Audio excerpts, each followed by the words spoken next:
l'exécution de l'action principale. Le plan prévoyait l'infiltration de plusieurs groupes terroristes.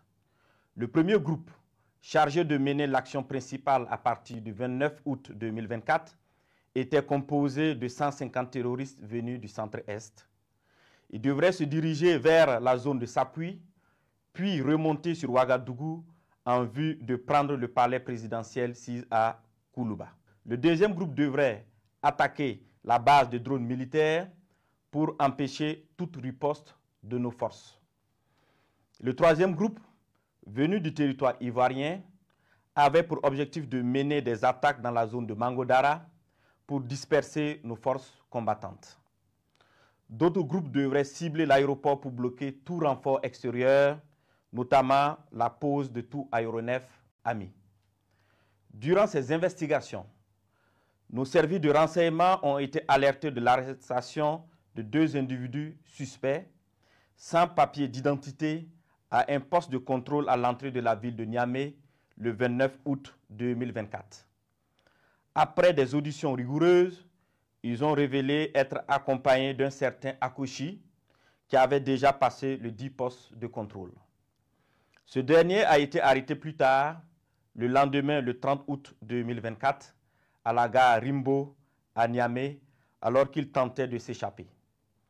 Des vérifications d'identité faites, il s'est avéré que le dénommé Akouchi n'est rien d'autre que le commandant Ahmed Kinda, précédemment chef de corps des forces spéciales.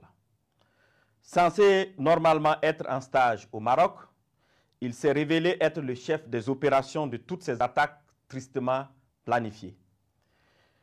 Les 2 individus suspects se sont révélés être en réalité 2 chefs terroristes, nommés Ousmane Abdoulaye et Amadou Idrissa. Toutes ces arrestations ont permis de dénouer une grande partie du complot et de mieux comprendre les manœuvres visant à déstabiliser notre nation. Ils ont été transférés plus tard au Burkina Faso. Une opération spéciale antiterroriste a été dès lors immédiatement lancée en lien avec ces projets de déstabilisation. Les premières investigations ont révélé que ce complot était orchestré par des ressortissants burkinabés résidant à l'étranger, dont M. Aziz Diallo, ancien maire et député de Dori, travaillant actuellement en Centrafrique au compte d'un organisme international. Il est l'un des cerveaux présumés de cette conspiration. Sous le nom de code Ahmed le Centro, il est en contact avec un groupe terroriste de l'État islamique au Grand Sahara, EUGS, à travers un de ses oncles installé dans la ville de Dori. 2. M. Ousmane Moumouni Raouni Diallo, oncle de M. Aziz Diallo, ancien combattant de l'EUGS, ancien coordinateur des négociations avec le groupe terroriste sous l'ancien président Damiba. 3. M. Aziz Dabo, ex-agent de l'Agence nationale de renseignement ANR, en fuite, connu sous le nom de code Lionel. 4. M. Abdoulaye Bari, connu sous le nom de code Le Voyageur. Il est le lien entre les puissances occidentales, les terroristes et la partie militaire. 5. Un certain Serge Maturin, journaliste nigérien d'origine ivoirienne, représentant le Voyageur au Niger. Il a hébergé le commandant Ahmed Kinda la nuit du 29 août 2024 pour lui permettre de s'échapper et devrait faciliter également l'infiltration de tout le commando à l'est du Burkina Faso. M.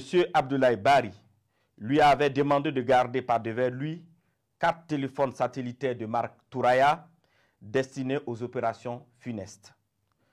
6. M. Djibril Yipene Bassolé, ancien ministre des Affaires étrangères du Burkina Faso. 7. M. Newton Ahmed Bari, ancien président de la CENI. 8. M. Alpha Bari, ancien ministre des Affaires étrangères du Burkina Faso. 9. Le commandant François Zungrana, alias César. 10. Le commandant Herman Zongo, qui renseignait sur les positions des vecteurs aériens et des mouvements de l'armée. 11. le commandant Joani Kompore, ancien directeur général de la Sonabi, qui recherchait des drones kamikazes. 12. Le colonel Zala, travaillant dans le système des Nations Unies en Centrafrique. 13. Le lieutenant-colonel Paul-Henri Sandago Damiba, alias le Patriarche, qui dirige le volet militaire de ce complot. 14.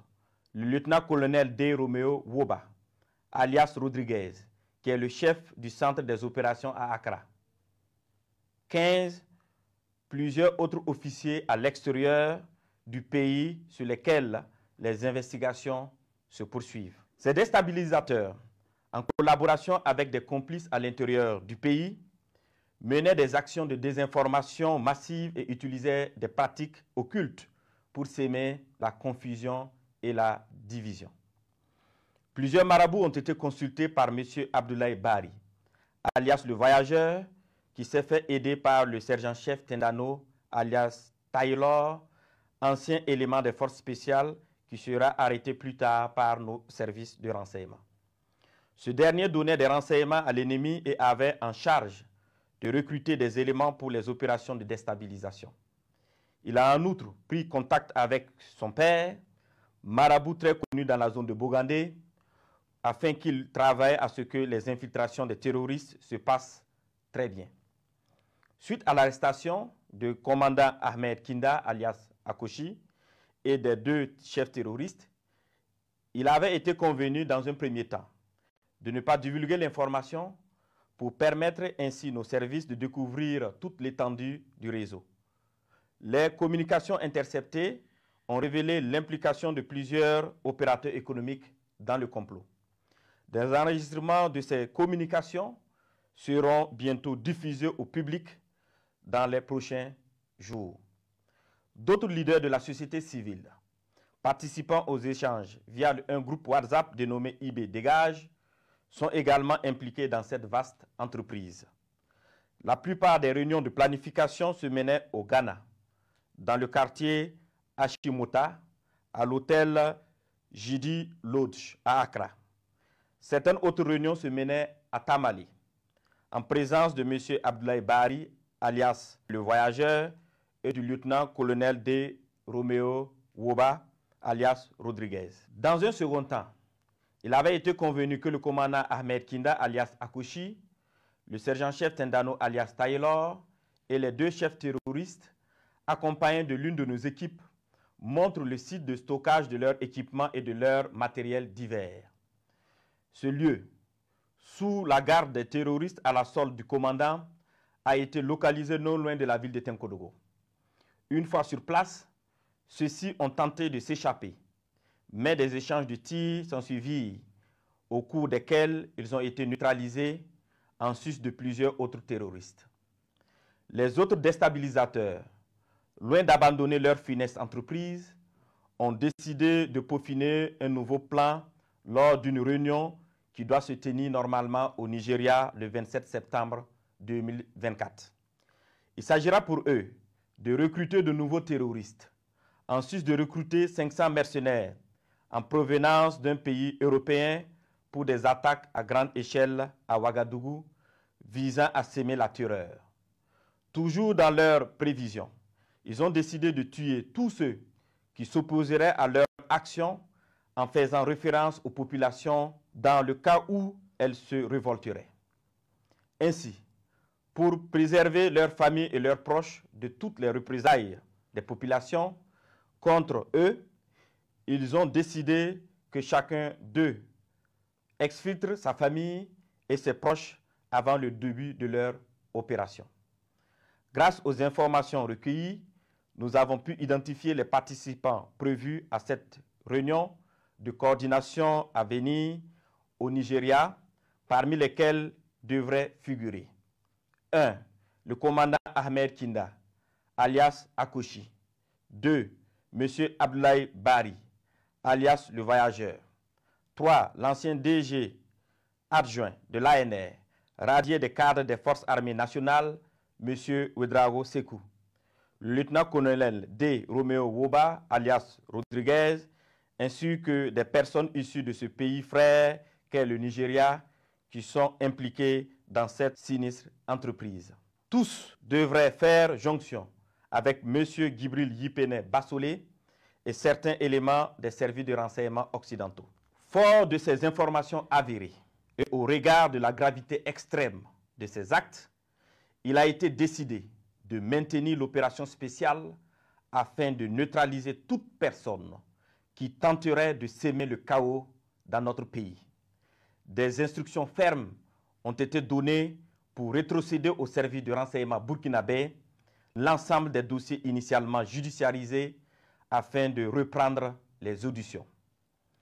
À l'endroit des familles et des proches de ces terroristes, il leur est conseillé de les dénoncer, de les dissuader de poursuivre dans cette voie destructrice et de se départir formellement de toute action subversive.